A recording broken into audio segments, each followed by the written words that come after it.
Amado Jesús, quiero ser una persona de verdadera libertad, de la que nace el amor auténtico. La alegría que me arrebata buscando sed de libertad para volar libre de cualquier impedimento. Quiero vivir en la libertad de ser tu hijo, dura y difícil, porque significa lucha contra la explotación, lucha contra mis enemigos interiores, lucha por librar a quienes son esclavos de pasiones que no están en tu evangelio. Quiero luchar por mantener mi equilibrio personal, viéndome siempre como un servidor de los demás y nunca superior a nadie. Quiero, Señor, vivir en la libertad de corazón, teniendo una fe intensa en tu persona, de la que germina la verdadera libertad. Señor, tu libertad es entregarte con amor por todos. Haz que nunca me avergüence de hablar de ti con plena libertad responsable. Tengo una cosa cierta: no existe libertad sin amor, ni libertad sin verdad vivida, ni libertad sin dar vida. Señor, haz que viviendo libre, según tus planes, me encuentre dichoso y feliz. Gloria al Padre, y al Hijo, y al Espíritu Santo.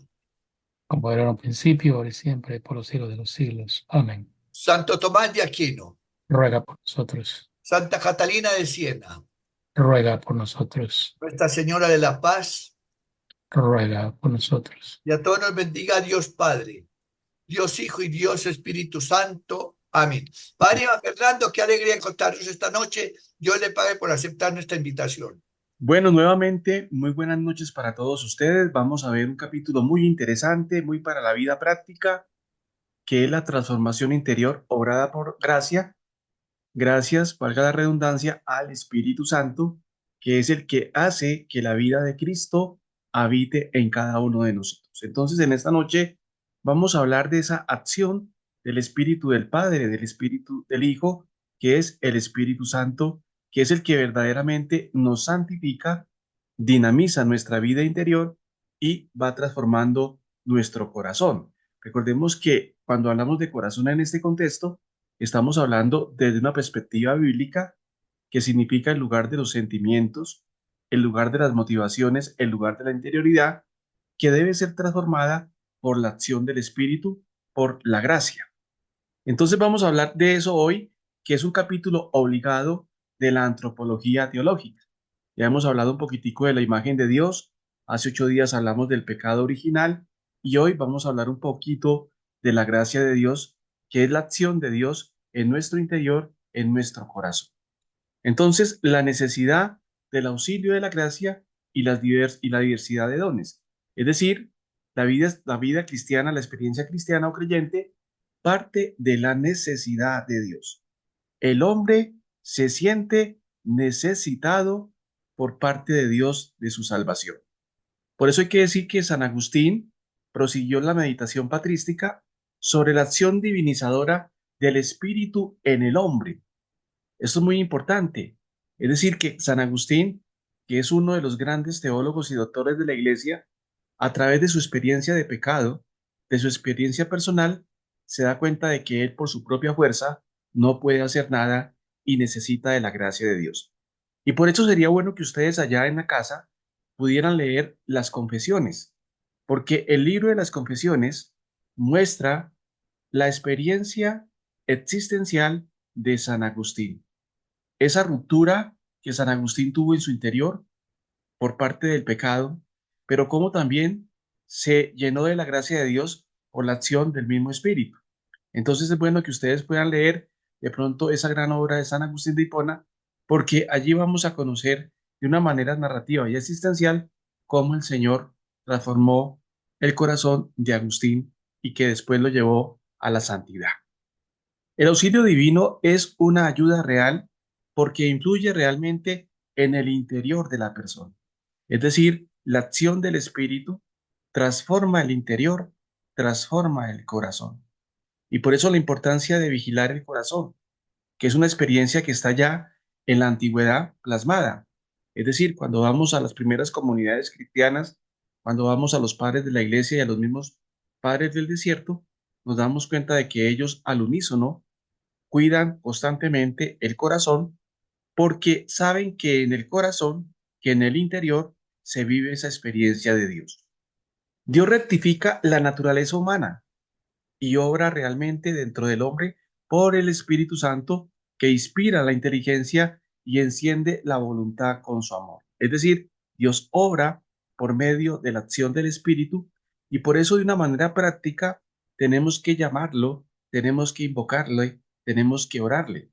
Podríamos decir, como dirían los grandes doctores del siglo XX con Gary y compañía, que el Espíritu Santo ha sido uno de los grandes desconocidos en la experiencia cristiana en Occidente, no tanto en Oriente, porque en Oriente sí se ha tomado mucho más conciencia de la acción del Espíritu. Sin embargo, el Vaticano II pues nos ayuda y nos invita y ha hecho posible que vayamos tomando conciencia de esa acción del Espíritu Santo en nuestra vida personal. Pero en términos prácticos lo que quería decir es que hay que llamarlo, que hay que invocarlo constantemente para que sea el Espíritu Santo el que vaya transformando nuestra vida personal. De ahí que la charla de hoy también es una charla para la vida práctica, para que ustedes allá en su casa se enamoren de la oración y enamorándose de la oración, se enamoren del trato con Cristo y sobre todo de entrar en relación con el Espíritu Santo. Es una ayuda necesaria. El hombre no puede salvarse por sí mismo. No le bastan las fuerzas de su naturaleza para superar el daño del pecado. Necesita la ayuda de Dios. Y esto lo podemos ver también en la experiencia de San Pablo. Recordemos que cuando miramos al apóstol Pablo, vamos a ver que Pablo se encuentra incapacitado en primer lugar de esa gracia de Dios porque cree que es todo por mérito hasta que se da cuenta de que es gracias a Dios que el hombre se puede transformar. Y creo que sería bueno leer la carta a los romanos. Hay un gran teólogo protestante, Karl Barth, que hace una bella introducción a la carta a los romanos y explica de una manera magistral lo que significa vivir de la gracia de Dios. Ahí les dejo la inquietud para que busquen ese escrito de Karl Barth, que es un clásico que muestra cómo el Espíritu Santo ha transformado a Pablo y cómo Pablo en la carta a los romanos va a hablar de esa experiencia en general. Es un don, es gracia. Esas ayudas son dones gratuitos de Dios, regalos que hace al hombre y que éste nunca merece. Recordemos que Santa Teresita lo decía claramente, todo es gracia. Y por eso cuando vemos la experiencia creyente que es tan importante, es decir, la vida de los santos, nos damos cuenta de que todos los santos al unísono dicen claramente que todo es gracia, que todo proviene de la fuerza y de la acción de Dios. Hoy Gilberto acabó de hablar de Laura Montoya. Creo que esta santa antioqueña es muy importante porque leyendo su obra, que es una obra mística también, vemos cómo el Espíritu de Dios transformó a Laura Montoya y le dio la actitud de enfrentar la vida y la experiencia desde la fuerza de Dios. Es importante que ustedes lean vida de santos y sobre todo de los santos que han estado en nuestra vida cotidiana, como es el caso de ella, que los que saben del tema dicen que fue una gran mística. Se le conceden al hombre por liberalidad de Dios que quiere dar como efecto de su salvación a través de Cristo. Por eso hay que agradecerlos y pedirlos en la oración. Y aquí viene una cosa que yo les he dicho en muchas ocasiones, la importancia de que nuestra oración sea una oración de alabanza, una oración de bendición, una oración de acción de gracias. Porque cuando entramos por ese camino, nuestra vida va a cambiar.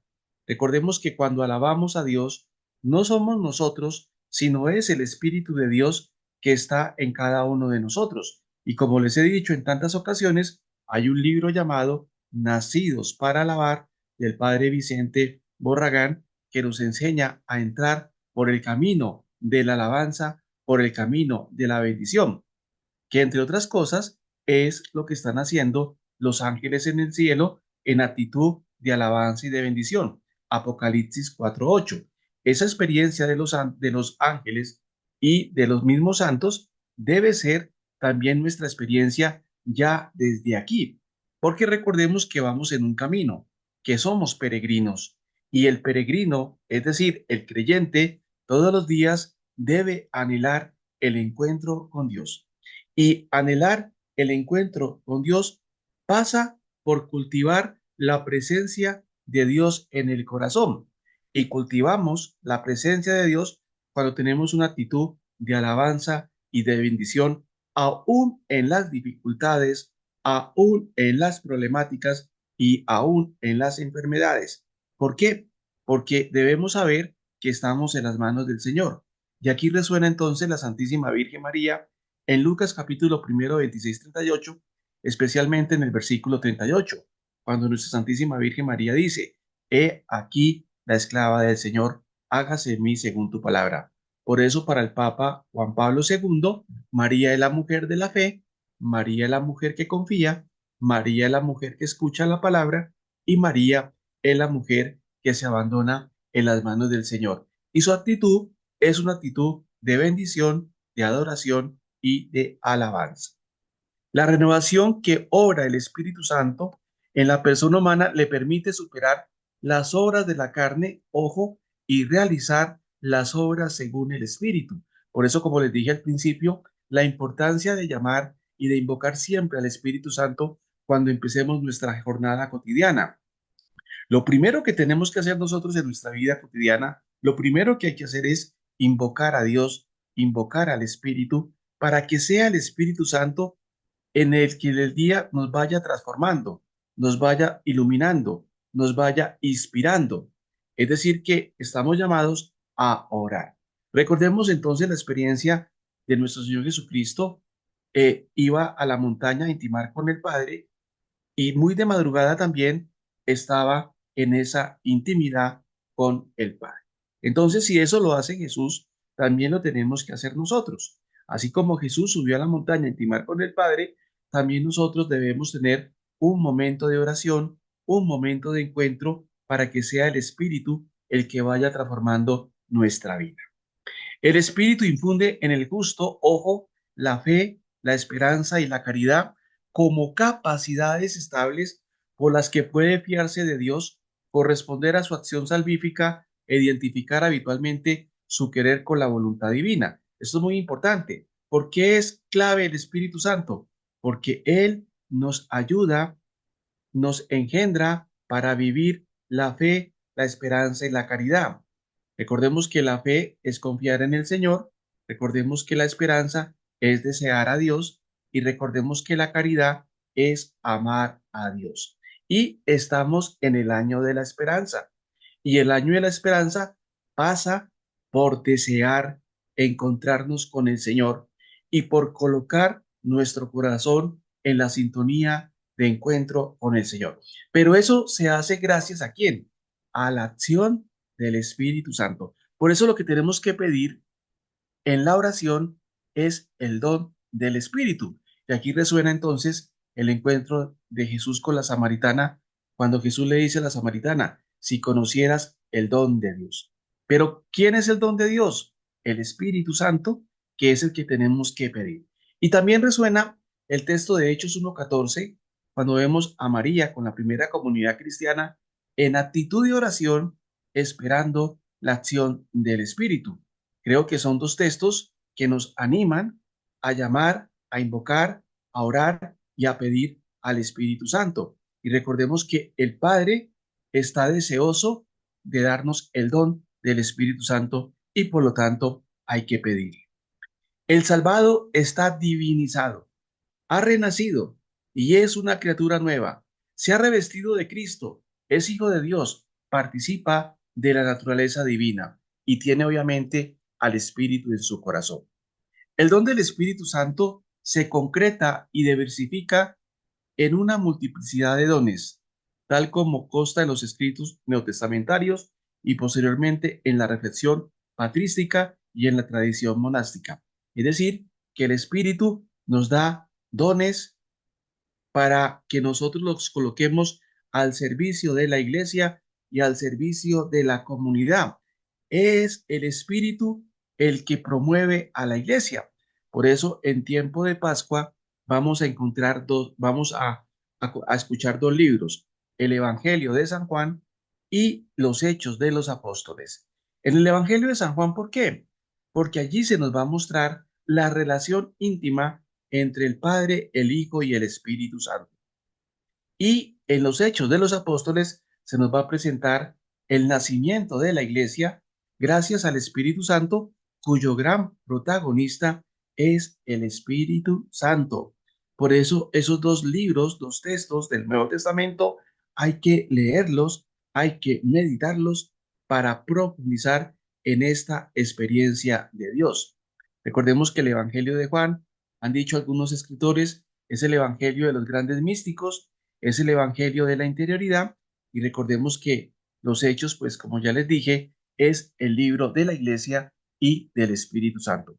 Y allí en ese libro de los Hechos, recordemos que en los primeros capítulos encontramos un pasaje muy importante, emblemático, que es Hechos 2, 42, 47, que en cierta manera es la característica de la comunidad ideal, una comunidad que escucha la palabra, una comunidad que celebra, una comunidad que ora y una comunidad que comparte la vida. Pero en el fondo es una comunidad que está animada por el Espíritu Santo. Entre otras cosas, fue uno de los textos que se trabajó en el sínodo de la sinodalidad.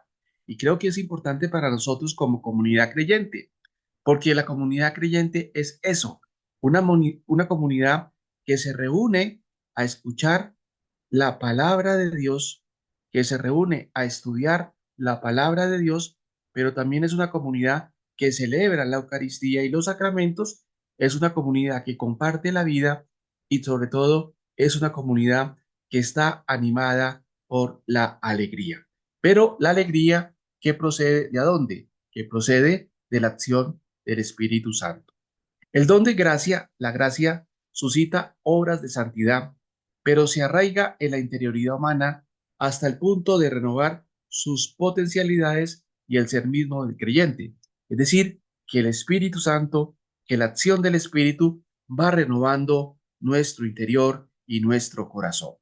La divinización y la noción de gracia santificante. Recordemos que el concepto de divinización es muy importante para la tradición antigua, para los padres de la iglesia y para los padres del desierto, y también para toda la iglesia, porque la divinización es hacer parte de ese misterio de Cristo que lo vemos en la persona de Pablo, cuando Pablo dice claramente, ya no soy yo el que habita en mí, sino es Cristo Jesús.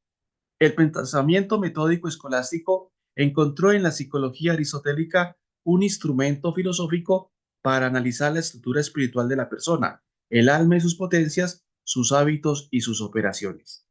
La escolástica concluyó, a través de un largo proceso de análisis y clarificación, que además de los múltiples auxilios operativos, el don del Espíritu de Dios supone una elevación general de la naturaleza humana, que es una participación en la vida trinitaria. ¿Qué estamos diciendo? Que gracias al Espíritu Santo vivimos en relación con la Trinidad. Es decir, el Espíritu Santo nos introyecta en esa vivencia con el misterio. Y aquí hay una santa que resuena muy importante sobre Isabel de la Trinidad, una santa carmelita muy importante porque ella vive precisamente esa experiencia de tomar conciencia de la inhabitación divina.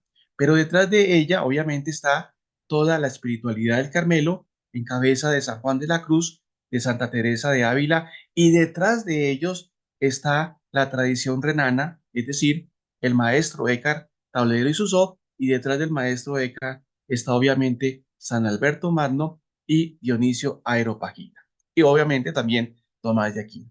Entonces, cuando investigamos, por ejemplo, el pensamiento espiritual y teológico de una santa como Sor Isabel de la Trinidad, nos vamos a encontrar que ella tomó conciencia de lo que estamos diciendo a manera teórica. Ella lo llevó a la vida. Y por eso la importancia de leer la vida de los grandes místicos y de los grandes doctores.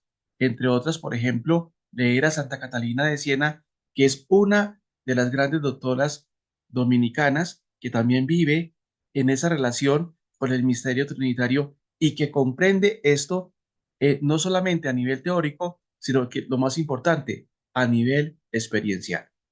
La tradición católica señala una correspondencia estricta entre la efusión del Espíritu Santo y la recepción de la gracia habitual o gracia santificante. El estado de gracia es el efecto interior de la presencia del Espíritu Santo. A esa cualidad, la tradición teológica la llama gracia habitual porque es un hábito, o también gracia santificante porque santifica al hombre. La gracia santificante no puede ser entendida como una cosa creada, como algo intermedio entre Dios y el hombre, sino que es el efecto o la huella de la acción santificante de Dios en el hombre. Es decir, cuando el Espíritu viene sobre uno, lo transforma interiormente. Pero aquí viene un principio de discernimiento. Por sus frutos los conoceréis. Entonces usted preguntará, ¿cómo, cómo percibo la acción del Espíritu en mi vida? Cuando usted es una persona que vive en paz, que es serena, que a pesar de las dificultades sabe que está en las manos de Dios. Porque recordemos que la paz que no viene obviamente de los políticos, sino de Dios, es la paz verdadera, la paz de Dios. Y por eso vamos a reconocer una persona que está caminando en esa presencia de Dios. Hay que aplicar el discernimiento. Recordemos que el discernimiento es muy importante. El Papa Francisco habló mucho del discernimiento. Yo ya les he dicho en estas clases que para entender el magisterio de Francisco hay que entender varias categorías: sinodalidad, discernimiento, misericordia y encuentro. Sinodalidad en cuanto que el Papa nos invita a caminar en comunidad, a vivir la experiencia de Hechos 2, 42, 47. Pero esa comunidad debe ser una comunidad que discierna, ojo, los signos de los tiempos, es decir, la presencia de Dios a nivel personal y a nivel comunitario.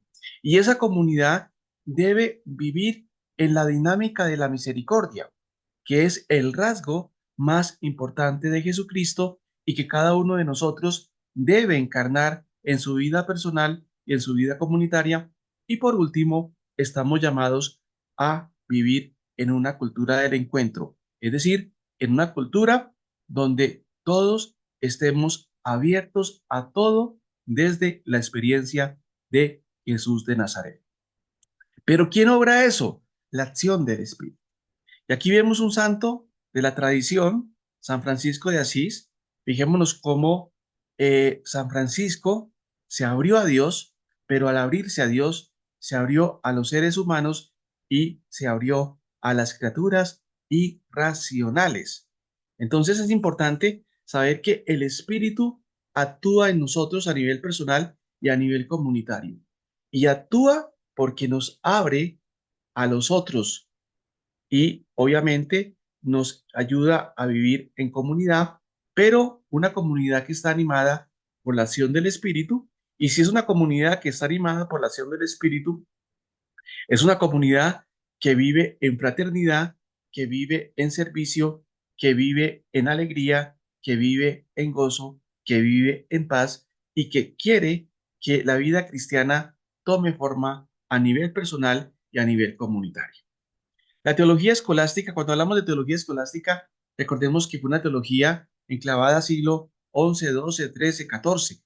La teología escolástica denominó gracia habitual o santificante o estado de gracia a la elevación de la naturaleza o transformación del ser mismo del hombre por el misterio de la gracia de Dios. No es algo que se superpone al ser hombre, al ser del hombre, sino esa misma transformación. Es la misma naturaleza humana transformada y elevada, de tal modo que conducida por el Espíritu Santo alcanza lo que antes no podía. La gracia no destruye ni sustituye la naturaleza, sino que la eleva. El hombre cree en Dios con su inteligencia y lo ama con su voluntad. Y aquí vuelve a resonar lo que yo en tantas ocasiones les he dicho, ese texto tan importante, Génesis 1:26, hemos sido creados a imagen y semejanza. Pero ¿qué hace el Espíritu?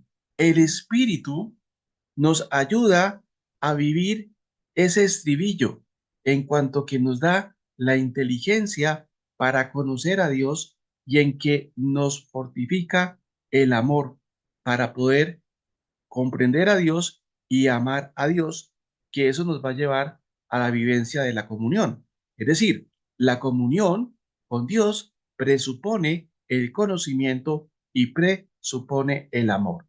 Pero como hemos sido lesionados por el pecado, necesitamos de la gracia de Dios, es decir, necesitamos de su Espíritu para que sea el Espíritu Santo el que nos dé esa gracia de conocer a Dios y esa gracia de amarlo con todo nuestro corazón, nuestra alma, nuestra mente, nuestro espíritu y nuestro ser.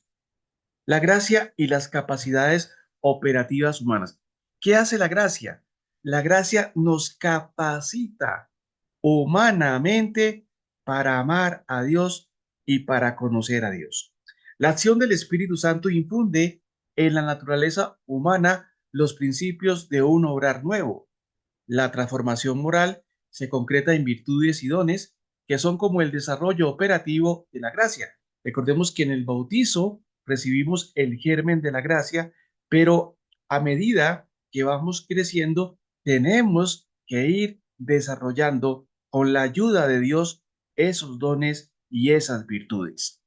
Según la tradición teológica occidental, la gracia santificante va acompañada de tres tipos de dones operativos: virtudes teologales, fe, esperanza y caridad; virtudes morales, prudencia, justicia, fortaleza y templanza; y dones del Espíritu Santo. Las virtudes son hábitos operativos buenos, es decir, las disposiciones estables que permiten realizar actos libres con creciente perfección, facilidad y gusto. La referencia a Dios de toda conducta cristiana se recibe del Espíritu Santo mediante las virtudes de la fe, esperanza y caridad. Se le llama virtudes teologales, ojo, porque tienen a Dios por objeto, de modo que la actividad del espíritu humano se sitúa ante Dios y a Él se refiere. Por eso la importancia de pedir la acción del Espíritu para que el Espíritu nos capacite a través de la fe, a través de la esperanza y a través de la caridad. Y una manera muy práctica, hermanos y hermanas, para llenarnos de la fe, de la esperanza y la caridad es la oración, y sobre todo la adoración a Jesús Eucaristía. ¿Por qué? Porque el acto de adorar significa cuatro cosas. Significa sentarse, es dejarse amar; sentarse en fe, dejarse amar, esperar en el Señor y descansar en Él. Entonces, cuando tú adoras a Jesús en la Eucaristía, haces un acto de fe, haces un acto de esperanza, haces un acto de amor y descansas en Él. Como el discípulo amado que está plasmado en Juan capítulo 13. Recuerden el discípulo amado que está recostado en el pecho del Señor. Es muy importante cultivar la oración contemplativa, y la oración contemplativa la podemos hacer en la Eucaristía. Aquí resuena el magisterio del Papa Benedicto XVI. No solamente celebrar la Eucaristía, sino adorar a Jesús en la Eucaristía. Porque adorando a Jesús en la Eucaristía, hacemos un acto de fe, hacemos un acto de esperanza, hacemos un acto de caridad y sobre todo descansamos en Él. Y recordemos el texto de Mateo capítulo 11, 25, 30. Vengan a mí los que están cansados y agobiados, que yo os aliviaré. Es decir, estamos cansados, estamos agobiados, tenemos dificultades, tenemos problemáticas, tenemos pecados, vayamos donde Él. Hace pocos días, la semana pasada, recuerden, vivimos la fiesta de Santa Margarita María Alacoque, la vidente del Sagrado Corazón de Jesús.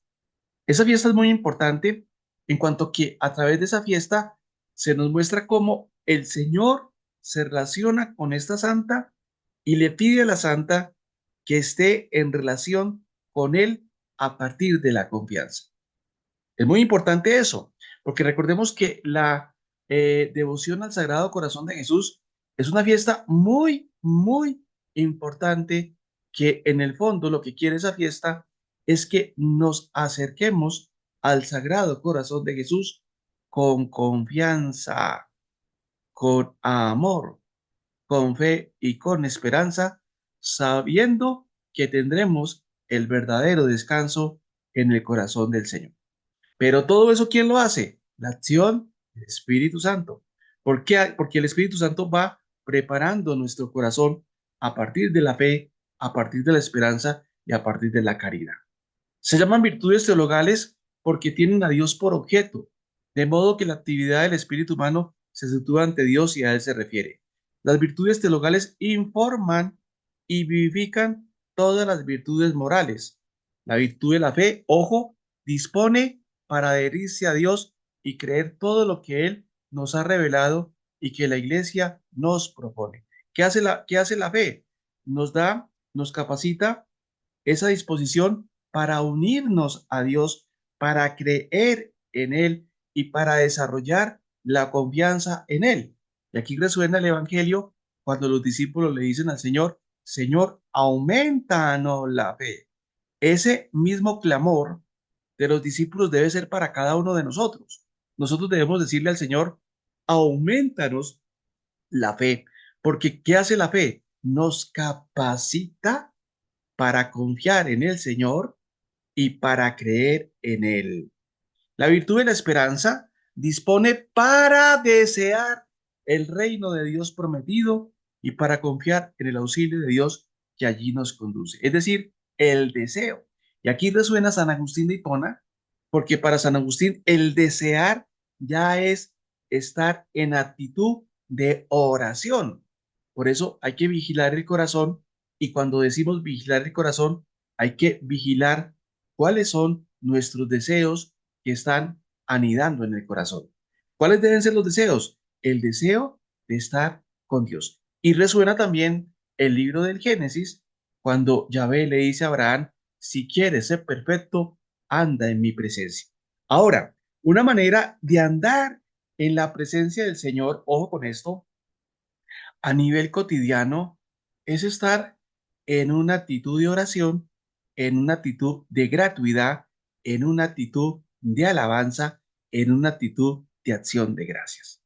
Usted puede salir al parque, puede ir en el bus, puede ir en el avión y usted en su interior, en su corazón, puede estar en una actitud de alabanza. Recordemos que nuestro corazón es el primer sagrario, donde entra solamente Dios. Porque cuando hablamos del corazón también nos estamos refiriendo a la conciencia.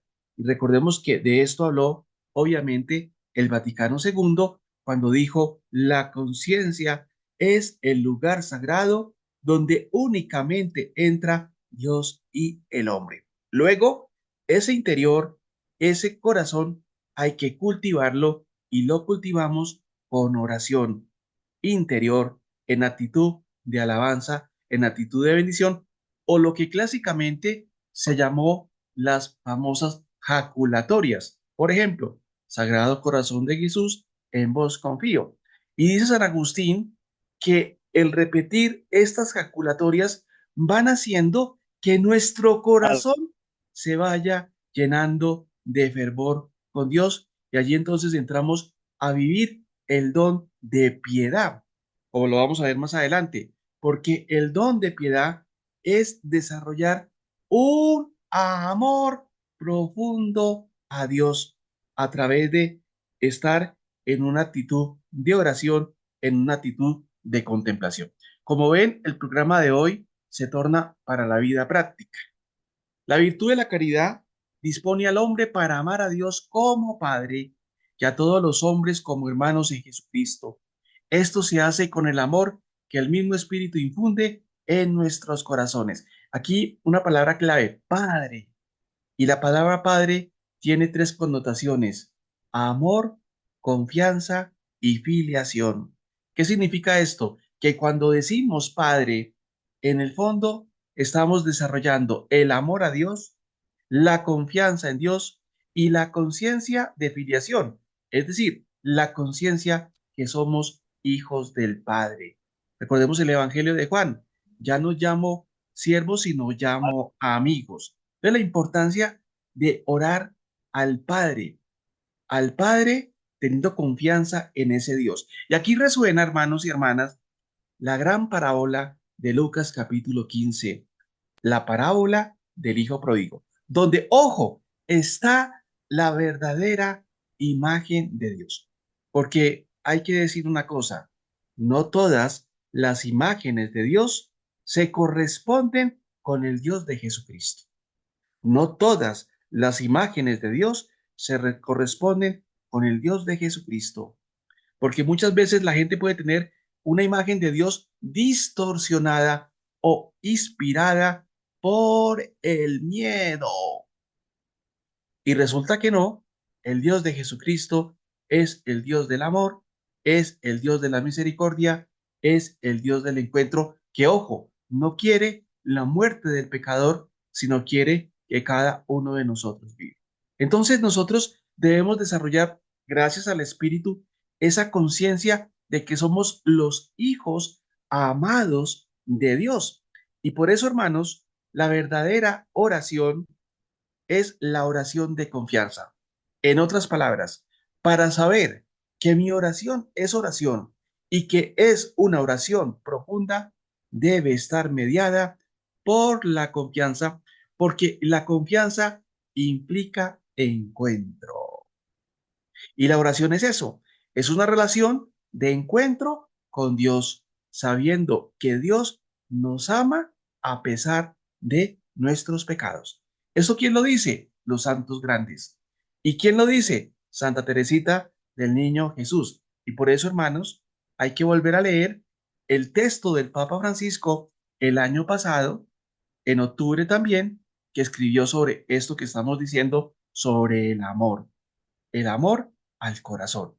Y colocó como gran personaje que vivió esa experiencia, nada menos y nada más a Santa Teresita del Niño Jesús, que también es doctora de la iglesia. Por algo lo colocó. Entonces, la invitación es que usted vaya a leer esas obras de estos santos, especialmente de Santa Teresita del Niño Jesús, porque ella nos enseña a vivir en el amor, a vivir en la confianza. La acción del Espíritu Santo es necesaria para la generación de virtudes más allá de las limitadas y heridas fuerzas naturales. Las virtudes humanas adquiridas mediante la educación, mediante actos deliberados y una perseverancia, reanudada siempre en el esfuerzo, son purificadas y elevadas por la gracia divina. Con la ayuda de Dios, forjan el carácter y dan soltura en la práctica del bien. Las virtudes disponen a la persona a hacer el bien, los dones la disponen a dejar hacer en ella al Espíritu. El texto mesiánico de Isaías anuncia la plenitud de los dones que Dios dará al Mesías, ungido con el Espíritu de Dios para cumplir su misión. Con el envío del Espíritu Santo, todos los ungidos participarán en estos dones. Es decir, es el Espíritu Santo el que nos capacita para vivir la experiencia de Cristo, para vivir la experiencia de Dios. Aquí hay un autor interesante que está por YouTube, los invito a que lo lean, que lo escuchen, al cardenal Raniero Cantalamessa, que tiene varios videos en YouTube y va a hablar de cómo el Espíritu es el verdadero misionero y cómo la misión y la evangelización es posible gracias a la acción del Espíritu Santo. Y también él cuenta cómo él se convirtió y cómo él se abrió a la acción del Espíritu Santo. Vale la pena escucharlo porque deja muchas enseñanzas para nuestra vida personal. Y de lo que se trata aquí es también para la vida personal. No solamente tener ideas y teorías,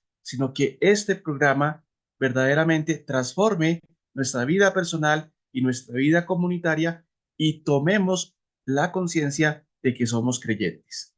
La sabiduría es el conocimiento sabroso que tiene la sutileza y la connaturalidad que da el amor. Vamos a empezar a hablar de los dones.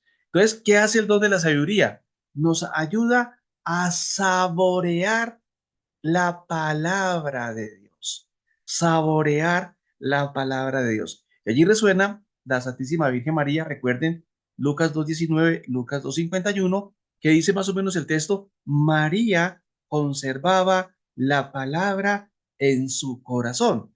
Luego María tenía el don de la sabiduría porque rumiaba sabrosamente la palabra en el corazón. Y el Salmo número 1 es muy importante en este contexto, porque recordemos que el Salmo número 1 nos dice claramente, dichoso aquel que medita la palabra día y noche. La meditación, desde la perspectiva judío-cristiana, significa rumiar la palabra, significa saborear la palabra de Dios. Y por eso la importancia de la lección, que es leer, meditar, orar y contemplar la palabra, que significa, en primer momento, rumiarla, saborearla. Y de tanto saborear la misma palabra nos va abriendo al conocimiento de Dios. Pero hay que saborear la palabra. Y Dios nos va dando esa sabiduría para verlo en nuestra realidad personal y comunitaria y para comprender, ojo, los signos de los tiempos. Porque recordemos que nosotros, hombres y mujeres de fe, siempre hacemos una lectura de nuestra historia desde la fe, o así debiera ser. Hay que leer nuestra historia personal desde la fe, porque, ojo, no es lo mismo leer nuestra historia personal con fe que sin fe. No es lo mismo. Porque la fe nos ayuda a encontrar las huellas de Dios en nuestra historia personal, es decir, en todos los acontecimientos buenos, malos o regulares, que es lo que hicieron los santos. Viene el segundo don, que es muy importante. El entendimiento es la peculiar agudeza y profundidad para captar los misterios de la fe. Aquí resuena, por ejemplo, Tomás de Aquino. Tenía el don del entendimiento para profundizar y conocer los misterios de la fe. Pero ojo, el conocimiento que estamos diciendo acá es un conocimiento de tipo experiencial, que claro, toca la dimensión intelectual y toca la dimensión de la voluntad. Entonces, cuando hablamos de conocer, estamos hablando un conocer integral, un conocer que se da a través de la experiencia, que es lo más importante, porque recordemos que muchas veces nos encontramos en nuestra vida con gente sencilla, con gente muy humilde, que de pronto no ha tenido muchos estudios, pero que tienen el don del entendimiento porque conocen las cosas de Dios, conocen los misterios de la fe. Y eso lo vierten en lo que se llama la piedad popular, que es muy importante, porque la piedad popular tiene sabiduría popular que se da a través de los adagios, que se da a través de las coplas y que allí se muestra de una manera sencilla la experiencia de Dios a nivel personal y a nivel comunitario. Viene el don de la ciencia. La ciencia es el descubrimiento del sentido teológico de lo creado, del valor de las criaturas en relación con el creador. El don de ciencia es el que nos ayuda a saber que hay una jerarquía, que primero es Dios, que no somos nosotros, sino que hay un orden y que hay un orden que viene de Dios y que el mundo lo sostiene en Dios y que hay un orden de jerarquía. Dios, los ángeles, los hombres, las criaturas irracionales, etcétera, etcétera. Entonces, cuando uno mira la vida con el don de la ciencia, uno sabe encontrar que hay cosas que nos sobrepasan a nosotros. En este caso, están los ángeles y está el misterio de Dios.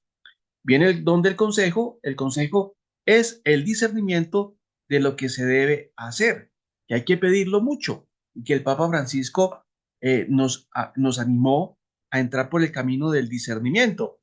Entonces, cuando tengamos alguna situación límite, debemos discernir, pero como somos débiles, como somos frágiles, tenemos que pedir la acción del Espíritu. Yo le digo a la gente, y eso aplica para todos y para todas las profesiones, cuando ustedes vayan a dar un consejo, vayan a dar una asesoría a nivel jurídico, a nivel técnico, a nivel médico, a nivel profesional, si usted es creyente, lo primero que tiene que hacer es invocar al Espíritu Santo, para que sea el Espíritu Santo el que te dé el don del discernimiento y para que teniendo el don del discernimiento, usted pueda aconsejar bien a la gente. Es muy importante eso. Entonces, hermanas y hermanos, este programa, como les digo, es para la vida práctica. No son ideas que quedan en el aire, sino lo que se trata es que ustedes encarnen lo que estamos diciendo en nuestra vida personal y a nivel comunitario. Viene el otro don, la fortaleza, en la ayuda para practicar el bien y soportar las dificultades. La fortaleza significa acometer y resistir. Acometer, es decir, vivir cristianamente, vivir con las virtudes cristianas y resistir el mal, la embestida del mal que viene por el mundo, por el demonio y por la carne. Cuando hablamos del mundo, son todas aquellas ideologías que conspiran contra la experiencia cristiana. Son todas las ideologías que destruyen al hombre, que destruyen a la mujer. Y ustedes saben muy bien a cuáles ideologías yo me estoy refiriendo. Y si no lo saben, pues los invito a que lean Fratelli Tutti. Esa carta es muy importante porque el Papa Francisco hace una descripción de cuáles son las lacras del momento actual. Una de ellas, la indiferencia, otra de ellas, el individualismo y otras que también lesionan de una manera peligrosa a la comunidad. El otro, la carne, aquí resuena Pablo, la carne conspira contra nosotros, estamos inclinados al pecado, tenemos concupiscencia sabiendo que la concupiscencia no es pecar, pero la concupiscencia nos inclina al pecado y es lo que los místicos dicen que cada uno tiene su vicio dominante. Aquí resuena un autor muy importante de nuestra tradición dominicana, el padre Garrigula Grange, por un gran libro, un bestseller para la época, Las tres edades de la vida interior. Es un libro interesante, importante, un clásico, hay que leerlo. Es un libro voluminoso, pero vale la pena leerlo porque este gran sacerdote dominico, que obviamente ya murió, pues en esa obra deja que se entiende por las tres edades de la vida interior y cómo hay que ejercitar el combate cotidiano frente al espíritu del mal. Pero ese libro es muy importante porque este dominico, doctor, se fundamenta en Tomás de Aquino y en San Juan de la Cruz. Viene el otro, el temor, es temor a ofender y maltratar lo divino, que no se inspira primordialmente en el miedo al castigo, sino en el amor a Dios. Entonces, el don del temor es el don de ofenderlo, el don de maltratar lo divino, y hay que pedir al Señor que nos dé ese don de temor para siempre cultivar el amor de Dios y para, ojo, para movernos en nuestra vida, no desde el miedo, no desde el temor, sino del amor. La santa que mejor explica esto es Santa Teresita del Niño Jesús. Viene la vida de la gracia. La persona humana, como criatura viva, tiene un organismo y unas capacidades que se han de desarrollar. La gracia es nueva y verdadera vida que nos da el Espíritu Santo, vida que ha de mantenerse y vida llamada a desarrollarse y dar sus frutos. El Espíritu Santo es Señor y dador de vida. Este es el texto o es el título que el Papa Juan Pablo II le coloca a la encíclica precisamente del Espíritu Santo, pero este Señor y dador de vida fue el texto de ese concilio del 381, que es un concilio neumatológico que va a acentuar o a manifestar que el Espíritu Santo es Señor y dador de vida. Porque recuerden que la herejía de Arrio no solamente, en cierta manera, cometió una herejía frente a Cristo, sino que de una manera indirecta también lesionó la acción del Espíritu y lesionó el conocimiento sobre el Espíritu como Dios. Es decir, esa herejía pues llegó a hablar de que el espíritu no era Dios, sino era una especie de criatura. Entonces, en ese concilio 381 se va a decir, el Espíritu Santo es Señor y dador de vida, que es el tema que obviamente va a volver a tener en cuenta el Papa Juan Pablo II. La nueva vida comienza al escuchar la palabra de Dios que engendra la adhesión de la fe. Recordemos que el verbo escuchar es clave porque el verbo escuchar es el verbo de la revelación. Escucha Israel, amarás a tu Dios con todo tu corazón, tu alma tu mente, tu espíritu y tu ser. ¿Qué es el escuchar? El escuchar no solamente es el acto de oír, sino, ojo, es el acto de dejarse compenetrar por la palabra de Dios. Y recordemos que como discípulos, eso lo dice el magisterio de Aparecida, estamos llamados a tener una experiencia de Dios que pasa por escuchar la palabra, que pasa por la vida del testimonio y que pasa por vivir en una actitud de ensalzar y de defender la vida. El mismo Espíritu dador de vida implanta la unión con Cristo de modo sacramental en el bautismo. El bautismo es el nuevo nacimiento, según las palabras del Señor a Nicodemo. La inhabitación del Espíritu Santo mientras caminamos en el tiempo no es un don definitivo. La vida de la gracia se puede perder. Eso que hablamos lo va a vivir, ya lo habíamos dicho, Sor Isabel de la Trinidad. Toma conciencia de esa inhabitación divina. La Sagrada Escritura manifiesta que hay pecados graves, pecados de muerte que rompen la relación con Dios. Hay pecados que excluyen del reino de Dios. La doctrina de la Iglesia recoge el concepto de pecado mortal como aquel que supone el apartamiento de Dios, la pérdida del Espíritu Santo, la muerte de la vida de la gracia y que puede merecer la eterna condenación. El crecimiento de la vida de la gracia se produce por la acción del Espíritu Santo que obra en nosotros, aunque es necesaria la correspondencia humana, y aquí entra el binomio gracia y libertad, que significa lo siguiente: la gracia, Dios toma la iniciativa, nos quiere salvar, no quiere la muerte del pecador, y la libertad es que cada uno de nosotros es libre de salvarse o de condenarse, de abrirse a Dios o de cerrarse. El desarrollo de la identificación con Cristo se contiene y expresa principalmente en el crecimiento de la caridad, amar a Dios como Padre y a los demás como hijos de Dios y hermanos en Cristo. Entonces, recordemos lo que nos dice San Juan de la Cruz: en la tarde del ocaso seremos examinados en el amor. Pero, ¿cómo saber que vivimos en el amor? Y ya creo que lo he dicho en este programa.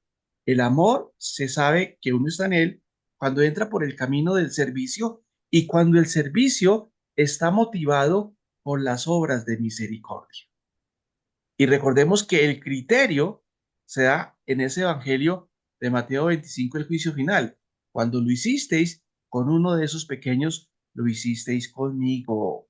Es decir, cuando estuvimos con el enfermo, cuando cuidamos al inmigrante, cuando dimos de comer, cuando dimos de beber, cuando dimos un buen consejo, cuando ayudamos al moribundo, cuando oramos también por los seres queridos, etcétera, etcétera. Todo eso es vivir en la dinámica del amor. Y la dinámica del amor se vive en la dinámica de la misericordia.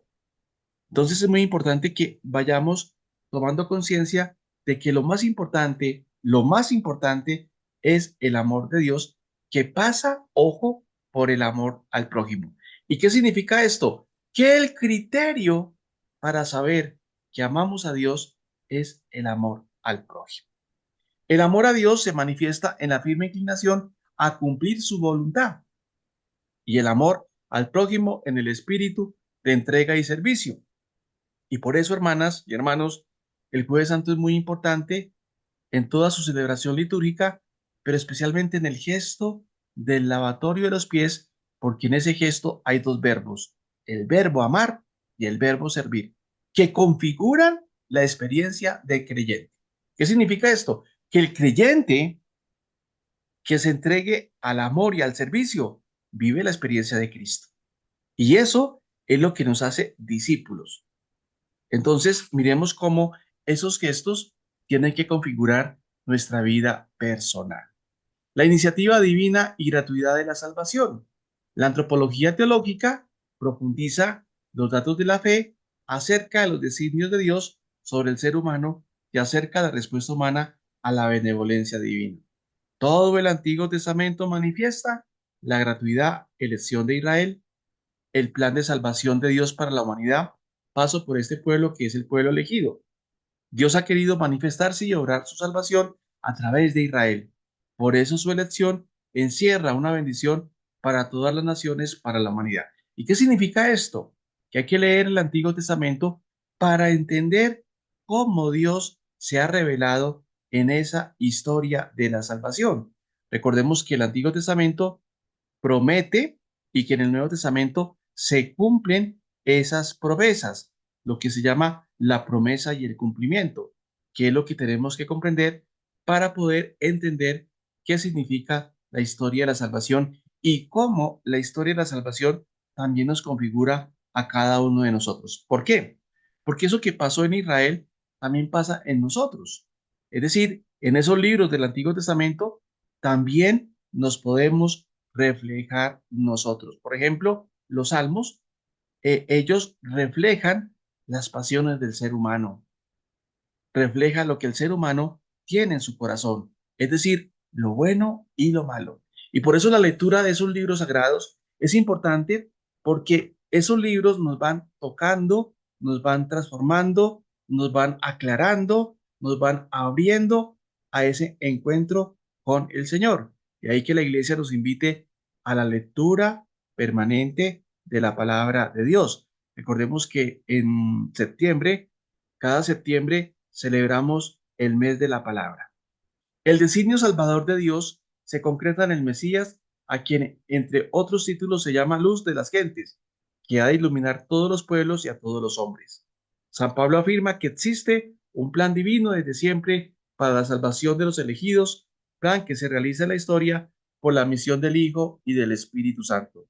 En el misterio de Cristo se realiza y explicita la oferta universal de salvación, que los gentiles son coherederos, miembros del mismo cuerpo y partícipes de la misma promesa en Cristo Jesús por medio del Evangelio. El que Dios tenga la iniciativa no quita en absoluto la necesidad de que el hombre coopere y vuelve y juega lo que habíamos dicho, el binomio gracia y libertad. Dios nos quiere salvar, pero necesita de nuestra colaboración. No se puede hablar de predestinación a la condenación, de igual modo que de predestinación a la salvación. No hay paralelismo o simetría. El Concilio de Trento declaró que todos los hombres tienen la oportunidad de arrepentirse y que nadie puede estar seguro de contarse en el momento de los destinados a la salvación. La Sagrada Escritura afirma que la elección de Dios se dirige a todos, que Dios quiere que todos los hombres se salven, que Cristo murió por todos. Es decir, estamos predestinados a la salvación, pero eso no significa que nos echemos a las petacas como vulgarmente se dice, porque no podemos subestimar la gracia de Dios. Eso sería pecar contra la misma esperanza. La Sagrada Escritura afirma que la elección de Dios se dirige a todos, que Dios quiere que todos los hombres se salven, que Cristo murió por todos. El mensaje cristiano afirma que Cristo es el único mediador y también que esta única mediación de Cristo se hace visible y eficaz en la historia, en el sacramento universal de salvación que es la iglesia. Es decir, es en la iglesia donde encontramos ese camino de salvación y de conversión. El camino ordinario para incorporarse al misterio de Cristo es el camino de la fe y los sacramentos. La Iglesia reconoce que puede darse una auténtica rectitud moral fuera de los límites visibles, lo cual indica la presencia activa del Espíritu Santo. Es decir, hay un camino ordinario y un camino extraordinario. El camino ordinario se da a través de la Iglesia, a través de los sacramentos, y el camino extraordinario se da, pero solamente Dios lo sabe. ¿Por qué? Porque sabemos que en otras culturas y en otras religiones hay gente de buena voluntad que de pronto no conocen al Dios de Jesucristo, pero que viven moralmente bien y que siempre están abiertos a la trascendencia. Entonces, la importancia de saber, nosotros los cristianos, el camino es la iglesia y los sacramentos, pero hay gente que no lo conoce y hay que saber las semillas del verbo que también están en las otras culturas. Y por eso lo que decía Raniero Cantalamessa, el primer misionero es el Espíritu Santo, porque Dios ha tocado también a otras culturas. La Iglesia reconoce que puede darse una auténtica rectitud moral fuera de sus límites visibles, lo cual indica la presencia activa del Espíritu Santo. Dios ha llamado a todos los hombres a la comunión en la vida divina. A todos pues les ofrece de algún modo su Espíritu, para que se incorporen al misterio de comunión en Cristo, cuyo germen y prenda es la historia de la iglesia. La gracia que sana, la libertad, ya es lo último, la libertad humana herida por el pecado, e incapaz por sí misma de obrar siempre el bien y de hacer todo el bien que le es propio, es sanada por la gracia. La salvación trae consigo una libertad nueva que Cristo nos ha conseguido. El don del Espíritu que brota y se derrama desde el misterio pascual cumple las promesas, vivifica los corazones e infunde en ellos la caridad que cambia la dirección de la voluntad. Es decir, la acción del Espíritu de Cristo transforma nuestro interior, transforma nuestro corazón y nos capacita para amar y para servir. Por eso lo que les dije, hay que llamar, hay que invocar al Espíritu. La nueva vida recibida permite el paso de ser impulsado por la carne a ser impulsado por el Espíritu. Es decir, dejar de que la carne nos impulse a que sea el Espíritu el que nos impulse y que es lo que vive la experiencia de Pablo. Ya no soy yo el que habita en mí. La gracia se habla a la libertad, ya que nos permite ser verdaderamente libres para obrar el bien. Es la caridad infundida como gracia, lo que rectifica la voluntad humana, la saca del pecado, la orienta, inclina y une al bien. Eficacia de la gracia y cooperación humana. La Sagrada Escritura afirma la providencia del Creador para con sus criaturas, sabiendo que ¿qué es la providencia? Que Dios cuida muy bien de todas sus criaturas. Es decir, recordemos que Dios es el Padre. Y esto es muy importante, porque orarle a Dios es creerle a Él y confiar en su providencia. Y aquí resuena el Padre Pío, el pasado a la misericordia, el presente al amor y el futuro a la providencia de Dios. El don de la salvación, la difusión del Espíritu y la nueva vida de los hijos de Dios es todo gracia y nos llega directamente de la iniciativa divina. La Escritura confirma que Dios obra internamente. El Espíritu Santo mueve internamente, ayudando a realizar la acción buena. El cristiano tiene que secundar libremente sus inspiraciones y emociones, ser dócil a la acción del Espíritu e identificarse con la voluntad de Dios. La perfección de la persona humana consiste en amar, ojo, y unirse libremente a la voluntad divina. Como Dios no violenta la libertad, las obras buenas que son fruto de la gracia son también fruto libre del hombre, verdaderas obras suyas. Entonces, fijémonos la clasecita de hoy, que creo que fue interesante porque es una clase para la vida práctica. ¿Qué podemos concluir de hoy? Llamar al Espíritu. Enamórese del Espíritu Santo. Enamórese del Espíritu Santo. Hay una santa, también del Carmen, del Carmelo, que se llama Santa Miriam. Ella fue una santa que vivió en el siglo XIX. Finales del siglo XIX vivió en Jerusalén. La encuentran también por internet. Y esta santa era una santa que siempre mantenía en una actitud de invocar y de llamar al Espíritu. Y según ella, hizo grandes maravillas el Espíritu Santo en su vida personal.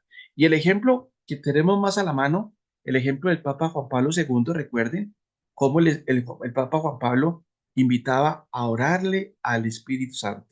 Y yo, en la calidad de profesor y pues de profesor, he visto cómo el Espíritu ilumina, ayuda y le va dando a uno luz para comprender esto y sobre todo para transmitir esto a otra gente. Entonces, creo que la conclusión de hoy es enamórese del Espíritu Santo. ¿Por qué?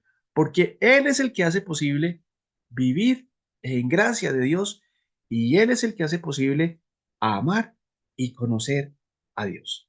Muchas gracias.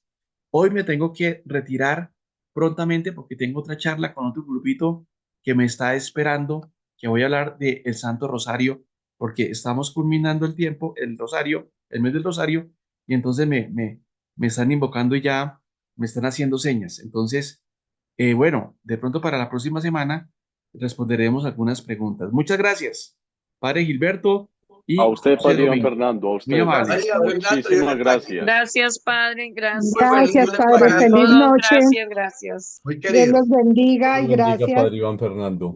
Padre,